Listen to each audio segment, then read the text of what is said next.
Ngomong-ngomong mengenai capek, lelah, dan banyak gejala-gejala yang lain, kita akan bahas mengenai cepat lelah dan juga kurang darah. Ada orang bilang darah rendah dalam acara talk show kesehatan nomor 1 di Indonesia, Ayo Hidup Sehat. Kembali bersama saya Dr. Vito Damai dan juga rekan saya yang sudah di sana, Dr. Sheila. Ya, sekarang saya sudah bersama Dr. Ari Fahria, spesialis penyakit dalam, dan juga ada Dr.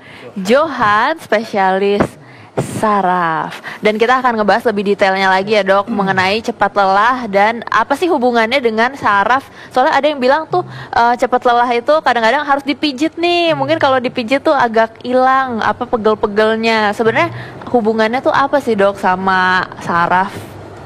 Iya. Terlebih dahulu kita juga nanti akan dibicarakan pada dokter penyakit dalam, Dr. Ari. Tapi intinya terjadinya kelemahan itu atau anemia dan hipotensi menyebabkan lemah, itu kemungkinan anemia itu nanti jelas sama Dr. Ari, kekurangan defisiensi Fe, kekurangan asam folat, dan banyak yang lain nanti diterang Dr. Ari. Terus kalau yang dari hipotensi atau tensi rendah itu biasanya karena dia kurang olahraganya atau ada kelainan dari gangguan jantung dan juga ada gangguan dari ginjal juga sehingga menyebabkan di saraf listriknya terganggu. Oke. Kalau dari Dokter Ari sendiri, Dokter Ari nih kayaknya mungkin banyak tadi yang disebutkan Dokter Ari ya. Pertama tadi kan gejalanya itu pasien lemes ya tadi ya, lemes, lemah ya. Nah, memang gejala lemes itu tuh bisa macam-macam. Artinya secara psikis orang bisa aja, aduh tadi nih karena kuliah bete gue lemes gitu. Itu mungkin belum tentu juga lemes karena dia nggak suka sama kuliahnya satu. Tapi juga lemes bisa karena suatu proses penyakit. Apalagi tadi berhubungan cepet capek misalnya. Nah cepet capek ini kita mesti lihat juga cepet capek ini karena faktor psikis atau memang misalnya dia biasanya nggak apa-apa tuh, misalnya jalan pagi 15 menit setengah jam. Tapi kok sekarang jadi lemes misalnya nggak kuat. Nah, jadi ada faktor-faktornya memang. Tadi udah mulai dibuka, apakah ini kurang darah misalnya.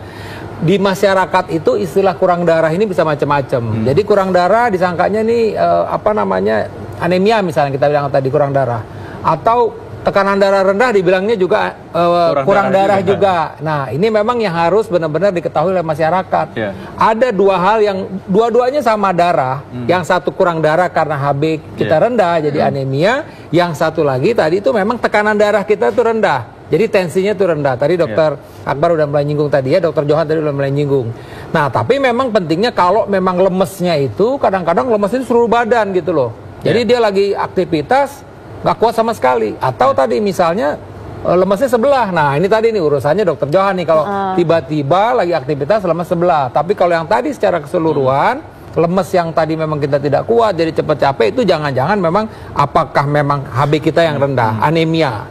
Terutama memang pada para ibu-ibu yang masih menstruasi ya, itu berhubungan dengan jangan-jangan memang mungkin karena sering menstruasi, artinya menstruasinya terlalu panjang atau jumlah menstruasinya berlebihan akhirnya menjadi pucat.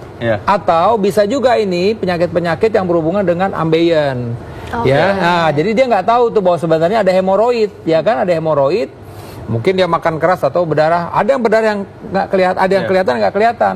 Nah, tahu-tahu dia pucat gitu. Ada beberapa pasien saya datang, tahu-tahu udah HB-nya udah 6 aja gitu. Dia nggak nyadar kan kalau lagi buang air, mungkin dia kan nggak lihat nggak diperhatiin, benar. Ada yang keluar juga di bawah ya. Iya, apalagi kan kalau sekarang modelnya kan langsung pencet aja, dia nggak lihat lagi. Saya nggak tahu apa nggak. Kita suka ngintip nggak tuh bagaimana proses kita ya, jarang, ya kan? Yang biarkan berlalu, biarlah berlalu dok kalau bisa bilang gitu. Itulah. Oke. Nah, ngomong-ngomong mengenai itu dalam masyarakat, Dokter Sheila, kayak masyarakat tuh banyak yang mereka pikir itu penyakit-penyakit adalah cara menghilangkan lelah, Dokter Sheila. Apa aja? Dan contohnya minum minuman berenergi. Jadi banyak banget ya dok ya, misalnya kalau misalnya ngerasa lelah sedikit, adalah minuman soda-soda atau minuman berenergi yang lagi hits zaman sekarang. Itu biasanya kadang-kadang suka dikonsumsi berlebihan dok. Sebenarnya itu nggak baik dan banyak efek sampingnya juga. Kalau dari dokter sendiri. Kita mesti pinter-pinter nih masyarakat melihat ya, kan di selalu komposisinya tuh minuman energi ini apa nih, berapa kalorinya, ya kan, kemudian berapa jumlah kafeinnya itu penting ya, karena tadi kafein bisa berhubungan dengan jantung berdebar-debar ya, kemudian kalau pasiennya hipertensi nanti jadi stroke misalnya ya kan, urusannya ke dokter Johan ini urusannya misalnya. Jadi emang mesti diperhatikan tuh, kadang-kadang minum udah gitu dia misalnya untuk lelahnya ini, makanya tadi saya bilang tadi lelahnya itu kenapa gitu loh. Lelahnya itu kenapa? Kalau lelahnya ini karena anemia, misalnya karena pucat, kurang darah, itu bukan solusi misalnya minum yang berenergi ini. Ini lelah sebenarnya kan mungkin sebenarnya memang tubuh kita tuh udah mesti istirahat. Banyak banyak kita tuh ya sebenarnya minum kafein itu hanya mengelabuhi aja gitu loh sebenarnya. Karena saya selalu bilang pada berbagai kesempatan bahwa lelah itu jawabannya itu istirahat, tidur gitu loh. Jadi nggak bisa tuh cuma sebenarnya harus tidur ya, Dok. Betul. Dan jadi masyarakat harus perhatikan dulu apa isinya. Kemudian tadi kalau ini berhubungan dengan kafein, hati-hati tuh. Kafein bisa meningkatkan asam lambung, bisa meningkatkan tekanan darah. Jadi berapa pasien-pasien ada yang botol-botol kafein minum kopi, akhirnya stroke. Ya berobat ke dokter Johan misalnya. Itu dia bahaya tuh ya. Nah, kalau untuk tanggapan dokter Johan sendiri nih, kalau misalnya banyak juga mitos-mitos dari masyarakat yang biasanya mengatakan bahwa iya nih badannya pegel-pegel harus dipijit, karena kalau misalnya dipijit itu otot-otot jadi renggang, jadi rileks, akhirnya hilang gitu pegel-pegelnya. Kalau menurut dokter Johan sendiri gimana? Iya, terima kasih ya. Jadi yang namanya pegel badan itu ada sesuatu. Kalau dari segi saraf itu dilihat apakah dia kekurangan kalium, yang bisa dehidrasi karena selama kerja mahasiswa karyawan kerja dia lupa minum sehari 2 liter atau 3 liter sehingga cairan kita masuk sehingga seimbang antara eritrosit darah merah dengan plasmanya itu seimbang. Nah pada waktu kita capek karena pembuluh darah kita itu kontriksi dari pembuluh darah itu kurang sehingga kan pembuluh darah itu berjalan, dia bergerak. Pada waktu itu dia kurang olahraganya apa tidak, kebanyakan duduk lagi main komputer lab ini duduk aja nggak bergerak tuh. Nah, seharusnya setengah jam atau 1 jam kita bangun, angkat jangan angkat meja ya, kalau angkat meja nanti keberatan, angkat buku atau apa olahraga ditaruh di atas atau diangkat di bawah sehingga kontriksi pembuluh darah berjalan sehingga menyebabkan tensi yang tadinya hipotensi jadi berjalan baik, kemudian akhirnya peredaran darah oksigen banyak beredar kemana-mana, tidak meningkatkan asam laktat di dalam pembuluh darah itu. Asam laktat itu menyebabkan pegel badannya. Nah, sebaiknya oksigen harus masuk. Nah, baik dok, ini terkait dengan tadi dokter sudah singgung-singgung mengenai olahraga. Ada seorang olahragawan yang ingin bertanya di laman Facebook kita. Coba kita lihat apa pertanyaan dia.